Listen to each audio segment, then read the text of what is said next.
Bonjour mes bien-aimés, soyez bénis encore en ce nouveau jour que Dieu nous accorde. Avant de commencer notre méditation du jour, j'aimerais vous rappeler juste un instant de ne pas oublier de vous abonner à la chaîne, de mettre un pouce bleu, un commentaire et de partager autour de vous pour qu'un plus grand nombre soit béni. J'aimerais aussi vous rappeler que vous pourrez trouver toutes les informations pour nous contacter ou pour soutenir notre ministère en description sous la vidéo. Et comme vous pouvez le constater, aussi sur le bandeau déroulant qui défile en cet instant tout au long de la vidéo. Et maintenant, nous allons nous laisser conduire par le pasteur dans la méditation du jour. Soyez encore puissamment bénis, mes bien-aimés. Bonjour mon frère, bonjour ma sœur, nous sommes aujourd'hui le 3 décembre, nous arrivons tout doucement à la fin de cette année. Dans la première épître de Jean, au chapitre 2, au verset 2, il est écrit « Il est lui-même une victime expiatoire pour nos péchés, et non seulement pour les nôtres, mais aussi pour ceux du monde entier. » Et le titre de la méditation d'aujourd'hui est « Dieu est avec moi ». Dieu est avec vous mon frère, ma sœur. Il n'est pas contre vous, il est avec vous. Votre Père Céleste vous aime. J'entends des gens dire « Et si je fais quelque chose qui ne plaît pas à Dieu ?» Il n'est pas toujours contre vous. Sinon, il n'aurait pas pourvu à votre réconciliation avec lui en cas d'échec. Il aurait dit tout simplement « Laissez-le s'en aller ». Mais non, il pourvoit. Selon la première épître de Jean, au chapitre 1, au verset 9, il nous est dit « Si nous confessons nos péchés, il est fidèle et juste pour nous les pardonner et pour nous purifier de toute iniquité. » Dans le deuxième chapitre de 1 Jean, Dieu explique « Mes petits enfants, je vous écris ces choses afin que vous ne péchiez point. » C'est au verset 1er. « Car Dieu est un Dieu saint, qui ne peut pas encourager ni fermer les yeux sur le péché. Mais il reprend. Et si quelqu'un a péché, nous avons un avocat auprès du Père, Jésus-Christ le juste. Et on le voit donc, c'est toujours dans le verset 1er. Même si vous échouez, il y a du secours. Un avocat est un juriste ou quelqu'un qui plaide votre cause. D'après la première épître de Jean au chapitre 2, verset 2, il est dit « Il est lui-même une victime expiatoire pour nos péchés, et non seulement pour les nôtres, mais aussi pour ceux du monde entier. » Il fait allusion à nos péchés et aux péchés du monde entier. Jésus est la propitiation ou l'expiation pour nos péchés. Quand vous péchez, il y a un chemin de retour. Mais si Dieu n'était pas avec vous, il n'aurait pas pourvu à un chemin de retour. Il vous aurait laissé seul, condamné, impuissant et vaincu. Mais non, il a pourvu à une issue de secours. N'en êtes-vous pas content? Votre Père vous aime, il est avec vous. Vous savez, mon frère, ma sœur, aujourd'hui, il est vrai que nous avons une conception erronée du péché. Il est vrai que, comme je le dis bien souvent, il nous faut éloigner de notre péché, c'est ce qu'on appelle la sanctification. Mais nous voyons que, comme nous vous avons dit, que si nous péchons, mon frère, ma sœur, nous avons un avocat. Quelle est notre attitude face au péché? Notre attitude doit être que nous ne voulions pas pécher. Ça, c'est l'attitude première que nous devrions tous avoir, mon frère, ma sœur. Et quand nous tombons, ce qu'il faut faire, mon frère, ma sœur, c'est ne pas rester affalé à terre.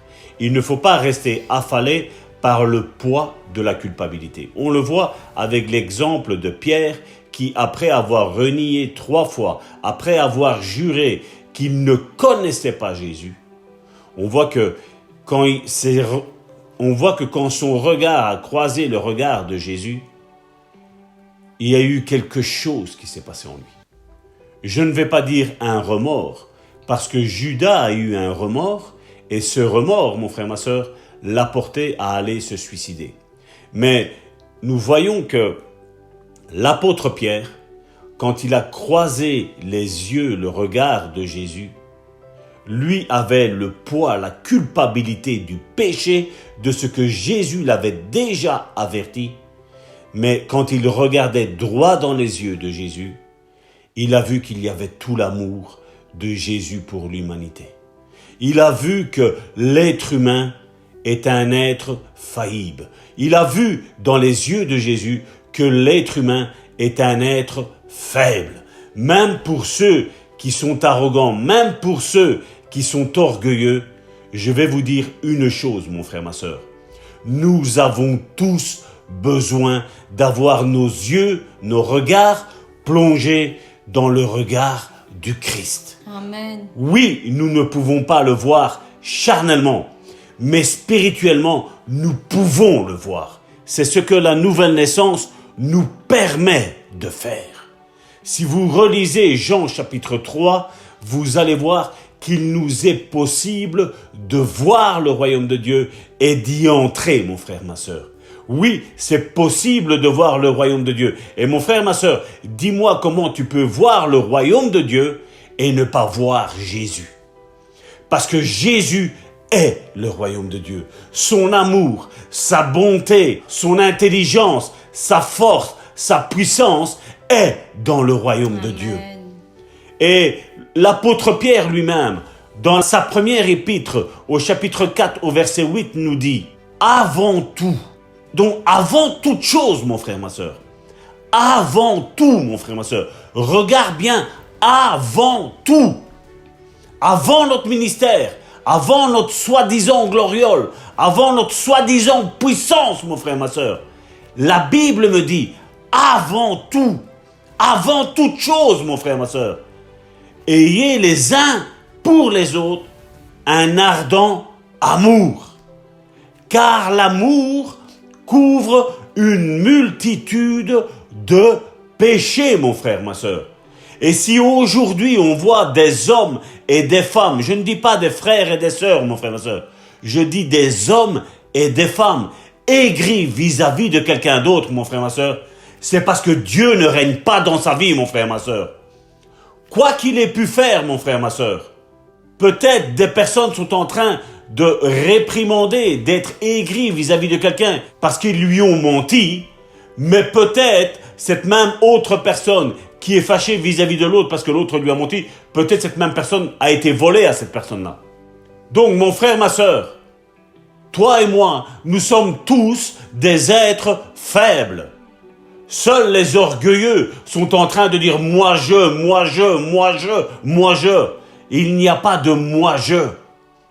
Jésus l'a dit, sans moi, vous ne pouvez rien faire. Amen. Sans lui, mon frère, ma sœur, nous ne pouvons rien faire, mon frère, ma sœur. Amen. Il faut nous l'ancrer dans la tête. Nous sommes des êtres faibles. Même que tu puisses dire que tu as un grand ministère, même si tu peux dire que tu connais des milliers de personnes, mon frère, ma sœur, je te dis que l'homme est un être faible. Seul Christ est puissant. Seule la puissance du Saint-Esprit est puissante. Seul par la Trinité aujourd'hui, nous pouvons faire des signes et des miracles au nom de Jésus, mon frère, ma sœur. Amen. C'est Christ qui fait tout, mon frère, ma sœur. Amen. Le Saint-Esprit est parmi nous et c'est lui aujourd'hui qui délivre. C'est lui qui guérit. C'est lui qui restaure. C'est lui qui encourage. Et nous sommes de simples vases. Mais nous devons être des vases utiles à notre Maître, mon frère, ma sœur. Et la question que toi et moi nous devons nous poser, c'est pas de savoir si Karine est utile à Dieu. Mais je dois me poser la question à moi-même. Parce que la Bible me dit que chacun s'examine soi-même. Je n'ai pas à examiner la vie de mon épouse Karine. J'ai à examiner ma vie. Et quand j'examine ma vie, je peux aller vers Karine, non pas pour lui dire « Ah, montre-moi si tu es un vase utile ». Non, c'est de dire « Ma chérie, est-ce qu'en moi il y a quelque chose qu'il faut que je change ?» Amen, amen. C'est la question que je dois me poser. C'est vrai. Aujourd'hui, on voit qu'il y a un tas de ministres qui sont en train de dire tu dois faire, vous devez faire. L'église doit être comme ci, les frères et les sœurs doivent être comme ça. Mais eux, comment sont-ils? L'orgueil, c'est ça, mon frère, ma sœur. C'est de se croire je ne sais pas qui, alors qu'il n'y a aucun être humain sur cette terre, mon frère, ma sœur, qui soit quelqu'un. Si nous sommes quelqu'un, mon frère, ma sœur, c'est grâce au Saint-Esprit. C'est lui qui fait tout. Amen. C'est lui qui nous remplit. C'est lui qui nous mandate. C'est lui qui nous commande de faire des choses. Jésus lui-même le disait dans Jean chapitre 5, verset 30. « Je ne puis rien faire de moi-même. Selon que j'entends, je juge. Et mon jugement est juste parce que je ne cherche pas ma volonté, mais la volonté de celui qui m'a envoyé. » Mon frère, ma sœur, c'est Jésus qui parle. Et Jésus, qu'est-ce qu'il dit? Il dit, de moi-même, je ne peux rien faire. C'est ce qu'on vous dit depuis le début de l'année. Jésus n'aurait pu rien faire s'il n'était pas revêtu de la puissance du Saint-Esprit, Amen. Comme il est mis dans Actes, chapitre 10, verset 38. Jésus ne pouvait rien faire. Et là, lui-même, malgré qu'il était revêtu de la puissance du Saint-Esprit, mon frère, ma sœur, il dit, je ne peux rien faire de moi-même. Jésus se tenait humble. Jésus se maintenait dans l'humilité, dans la soumission au Père. Et quand on voit aujourd'hui tous ces gens orgueilleux, mon frère, ma sœur, dire, ah, moi je fais ci, moi je fais là. Non, mon frère, ma sœur. Jésus se maintenait humble. Parce que celui qui est humble plaît à Dieu. Amen. Dieu se réjouit dans l'humilité. Si ce n'était que par mes propres forces, mon frère, ma soeur, jamais je serais sanctifié. Jamais. Parce que c'est le Saint-Esprit qui est en moi, qui me pousse à me sanctifier. Qui me pousse à aimer ma femme. Qui me pousse à aimer mes enfants. Qui me pousse à aimer ma famille. Qui me pousse à aimer mes frères et mes sœurs dans mon église. Qui me pousse à vous aimer à vous tous. À tous ceux qui sont abonnés à cette chaîne, nous vous aimons. Amen. Et je tiens à souligner que si vous n'êtes pas abonné, abonnez-vous. Parce que comme ça, nous allons vous aimer encore plus, mon frère, ma soeur. Parce que oui, même si vous n'êtes pas abonné, nous vous aimons. Mais si vous voulez être aimé encore plus, parce que nous prions pour les abonnés. Amen. Ma prière est toujours, Seigneur, bénis les abonnés. Ma prière ne dit jamais bénis ceux qui regardent Foi et Guérison. Ma prière dit Seigneur, bénis les abonnés de Foi et Guérison. Amen. De cette chaîne Karine 7777. Oui, abonne-toi. Abonne-toi, partage, mon frère, ma soeur. Tu vois bien que dans cette page YouTube, tous les soirs, à minuit, heure de Belgique, la vidéo se poste. Ben, tu vas dessus. Tu mets même pause si tu veux. Prends, partage. Partage. Fais connaître, mon frère, ma soeur. Parce que nous avons des puissants témoignages. Et Dieu veut guérir, mon frère, ma soeur. Amen. Il n'est pas las, mon frère, ma soeur, de guérir. Et si tu aimes ton frère et ta soeur, qu'est-ce que tu vas faire? Ben, tu vas partager ces émissions. Tu vas leur dire, waouh, encore aujourd'hui, Karine m'a fait du bien. Le pasteur Salvatore, comme j'ai entendu dire, et ça me fait rire à chaque fois, on me dit Salvatore est dur. La parole que Salvatore relâche est dure. Non, elle n'est pas dure, mon frère, ma soeur. Si nous aimons Dieu, mon frère, ma soeur, je sais que cette parole va être comme un baume qui va restaurer ton âme. Amen. Ça va t'encourager. Nous avons des témoignages comme ça qui nous parviennent de frères et sœurs au travers WhatsApp, au travers Viber, qui disent, voilà, je ne connaissais pas Dieu. Mais là, maintenant, je connais Dieu. Je faisais des péchés. Là, maintenant, il y a quelque chose en moi qui me dit, non, ne commets plus des péchés. Et ça, c'est l'œuvre du Saint-Esprit, mon frère, ma soeur. Amen. Et comme je dis, voilà, si nous tombons, et ça peut arriver, d'une manière ou d'une autre, nous pouvons tomber. Nous savons que nous avons un avocat auprès du Père. Il ne faut pas lâcher, mon frère, ma soeur. Parce que je l'expliquais lors du culte où nous avons parlé comment acquérir une foi plus grande, l'obéissance, va nous faire, mon frère, ma sœur, avoir une foi plus grande, mon frère, ma sœur. Amen. L'obéissance liée à l'amour, mon frère, ma sœur. L'obéissance et l'amour sont l'essence de la foi, mon frère, ma sœur.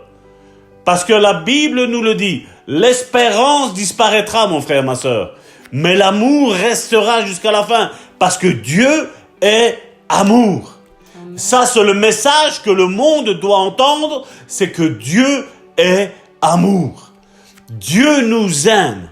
Oui, Dieu veut notre changement, mais Dieu nous aime, mon frère, ma sœur. Parce que la désobéissance, mon frère, ma sœur, va faire mourir l'amour en nous, mon frère, ma sœur. L'amour est activé par l'obéissance, mon frère, ma sœur. Quand je suis obéissant à la parole de Dieu, ben là, j'aime mon Dieu. Et automatiquement que j'aime mon Dieu, ben qu'est-ce qui se passe? Ben c'est tout à fait normal que mon frère et ma sœur qui est à côté de moi, qui dit qu'il aime Dieu, ben c'est tout à fait normal que je vais l'aimer. Peut-être je ne vais pas apprécier quand de temps en temps elle a son petit caractère ou il a son petit caractère, mais je vais l'aimer parce que je sais que quand notre parcours ici-bas sur cette terre va être fini, nous allons être dans la présence de Dieu et quand mon autre frère, mon autre sœur mourra, il sera lui aussi dans la présence de Dieu. Et nous vivrons toute l'éternité ensemble, mon frère, ma sœur. Même si aujourd'hui, mon frère, ma sœur, nous ne pouvons pas nous voir, nous toucher, prier ensemble, sache qu'il y a une bonne nouvelle. Soyons persévérants parce que nous nous rencontrerons là-haut. Que nous mourrons ou qu'il y ait l'enlèvement de l'église, mon frère, ma sœur, nous nous retrouverons là-haut, toi et moi, tous ensemble. Nous pourrons nous embrasser, nous dire « Waouh, tu m'as béni ce jour, tu m'as fortifié ce jour. » Et vous savez comment vous nous bénissez, mon frère, ma sœur? En vous abonnant, en mettant des j'aime et en partageant à vos frères et à vos sœurs, mon frère, ma sœur. C'est comme ça que vous nous prouvez que vous nous aimez, mon frère, ma sœur. Nous vous bénissons, nous vous aimons et nous vous encourageons à aller de l'avant, à regarder à Jésus, à regarder droit dans les yeux de Jésus. Ses yeux remplis d'amour, remplis de bonté, remplis d'encouragement. Au nom de Jésus, soyez bénis. Amen, amen, amen. Oui, Seigneur mon Dieu, tu es avec nous en tout temps et en toutes circonstances. Oui, nous savons que tu es là à nos côtés et nous voulons prendre tous les conseils que tu nous donnes. Et c'est vrai, mes bien-aimés, le pasteur parlait de l'orgueil et c'est un grand péché devant Dieu. L'orgueil est quelque chose qui irrite notre Seigneur Dieu Tout-Puissant. Oui, souvenez-vous de ce passage avec le publicain et le pharisien, où le pharisien faisait la grande liste de tout ce qu'il faisait. Moi, je fais ceci, moi, je mets la dîme, moi, je jeûne, et moi, et moi, et moi. Il a fait toute sa grande liste devant l'Éternel quand il priait, et le publicain à côté de lui disait « Moi, Seigneur, je ne suis qu'un simple pécheur, aie pitié de moi. » Aie pitié de moi. Nous devons vraiment prendre exemple sur ces passages parce que Jésus-Christ lui-même disait « Lequel pensez-vous de ces deux personnes est sorti justifié de sa prière ?» Et ce n'est certainement pas le pharisien, vous le savez, lisez ce passage, vous le savez, eh bien c'est le publicain qui s'est humilié. Parce qu'ensuite Jésus dira « Celui qui s'élève sera abaissé, mais celui qui s'abaisse sera élevé. » Et Dieu regarde au cœur humble, mes bien-aimés. L'orgueil est un énorme péché, mais non seulement un énorme péché, mais il est aussi un énorme obstacle à vos guérisons. Si vous vous examinez vous-même, comme le pasteur le disait juste à l'instant, si vous vous examinez vous-même, si vous faites cette introspection intérieure et que vous détectez quelques onces d'orgueil, parce que, sachez-le, dire que vous n'en avez pas est déjà de l'orgueil. Amen. Je dis amen, amen, amen. Nous avons tous de l'orgueil, tous. Nous en avons tous. Qui plus, qui moins, qui fait fructifier cet orgueil et qui le fait abaisser, qui le domine. Et c'est à ça que nous devons arriver. Nous devons dominer sur cet orgueil qui est en nous, nous devons nous humilier devant la face de Dieu parce que Dieu résiste aux orgueilleux, mais il fait grâce aux humbles, nous dit la parole de Dieu. Et si vous voulez que Dieu vous fasse grâce, mes bien-aimés, quel que soit le domaine dans lequel vous vous attendez à ce que Dieu étende sa main, eh bien, soyez humbles. Humble dans toutes vos voies. Cessez de regarder aux autres personnes, mais examinez-vous vous-même afin que vous déceliez quel est l'obstacle qui vous empêche de recevoir votre guérison. Et si c'est l'orgueil, eh bien bannissez-le de votre vie. Et si c'est le péché, eh bien éloignez-vous le plus possible de tout péché. Parce que la parole nous dit dans Hébreux 4 au verset 15 que nous n'avons pas un souverain sacrificateur qui ne puisse compatir, avoir compassion, sympathiser avec nos faiblesses. Mais au contraire, il a été tenté lui-même, comme nous, en toutes choses, sans commettre de péché.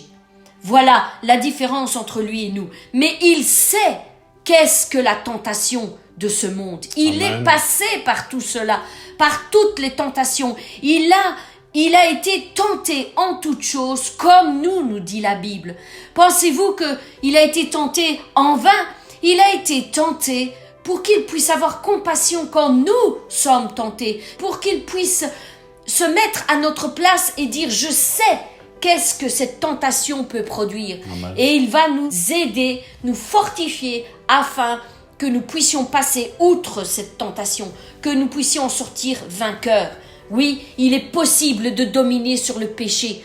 D'autres passages nous disent qu'il n'y a aucune tentation qui nous soit survenue qui n'ait été humaine, mais que Dieu lui-même nous prépare une porte pour pouvoir en sortir, une solution pour pouvoir nous débarrasser de cette tentation. Amen. Mes bien-aimés, vous savez que nous avons un Dieu tout-puissant à qui rien n'est impossible. Ne mettez pas de limite à ce Dieu. Ne dites pas « j'ai ce péché, je l'ai commis toute ma vie, il est impossible que j'en sorte un jour ou l'autre ». Eh bien, vous partez déjà perdant dans ce combat, mes bien-aimés.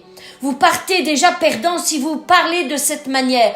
Parlez autrement, maîtrisez vos paroles. Peut-être que jusqu'au jour d'aujourd'hui, cette tentation, ce péché vous a fait tomber. Vous l'avez peut-être commis d'innombrables fois et depuis des années. Mais cela ne veut pas dire que vous ne pouvez pas venir à bout de cette chose. Amen. Ce n'est pas possible. Celui qui se remet vraiment devant la face de Dieu détient le pouvoir et la force nécessaire pour venir au bout de tout péché, de toute tentation, quelle qu'elle soit. Mais bien-aimés, remettez-vous devant la face de Dieu encore aujourd'hui et laissez ce Dieu tout-puissant agir dans vos vies.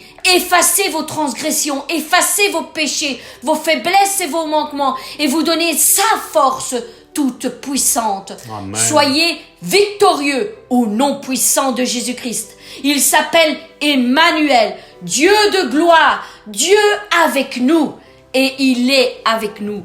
Il est avec nous en tout temps et en toutes circonstances, mes bien-aimés. Dieu compatit avec nous, avec nos douleurs, avec nos souffrances. Rappelez-vous du passage d'Ésaïe 53 à partir du verset 4, que nous dit-il? Cependant, ce sont nos souffrances qu'il a portées, et c'est de nos douleurs qu'il s'est chargé, mais nous l'avons considéré comme puni, frappé de Dieu et humilié. Mais il a été blessé pour nos péchés, brisé pour nos iniquités, et le châtiment qui nous donne la paix est tombé sur lui. Et c'est par ces meurtrissures que nous sommes guéris, mes bien-aimés. Par ces meurtrissures, par tout ce qu'il a enduré, par tout ce qu'il a souffert, par tout ce qu'il a porté à notre place, nous sommes guéris maintenant. Mes bien-aimés, que la gloire de Dieu se lève sur vos vies. Nous voulons faire ensemble cette bonne déclaration. Mon Père, je sais que tu m'aimes. Je sais que tu m'aimes.